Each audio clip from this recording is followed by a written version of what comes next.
నా పేరు ఎం రాజమౌళి. నేను ఎంబీబీఎస్ రాజాపూర్ పాఠశాలలో హెచ్ఈటీగా విధులు నిర్వహిస్తున్నాను.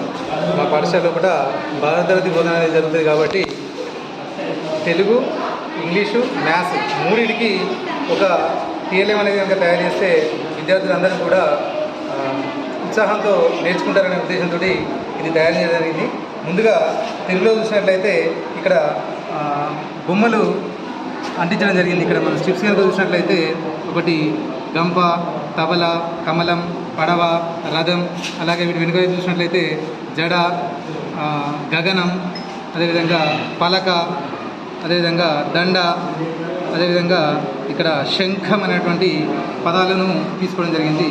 ఇందులోపట మల్టీపర్పస్ ఎట్లా అంటే ఆ నుంచి ఇక్కడ ఇని వరకు ఉన్నాయి. మొత్తం ఇవి 26 అక్షరాలు కాబట్టి వీటికే వెనకాల వైపు ఏ నుంచి జెడ్ వరకు అక్షరాలను అనేది తీసుకోవడం జరిగింది. అంటే దీన్ని తెలుగులో వాడుకోవచ్చు, అదేవిధంగా ఇంగ్లీష్లో కూడా వాడుకోవడానికి వీలుగా ఉంది.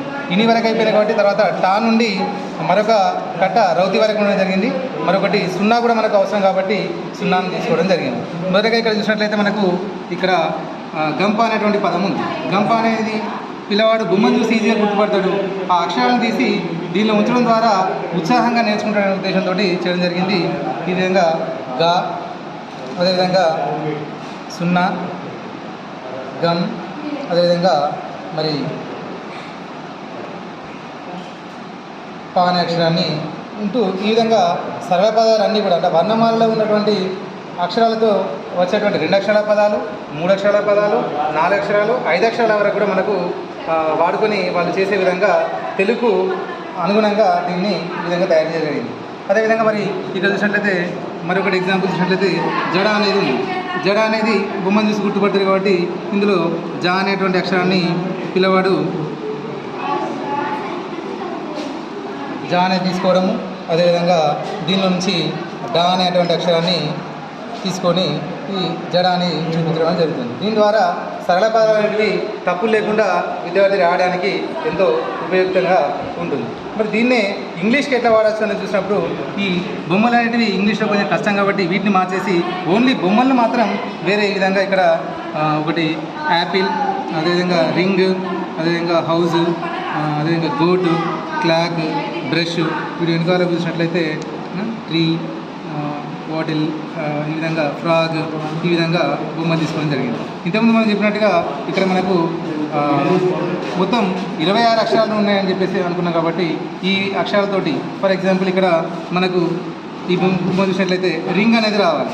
రింగ్ అనేది రావాలంటే మన స్పెల్లింగ్ మనకి ఆర్, అదేవిధంగా ఐ,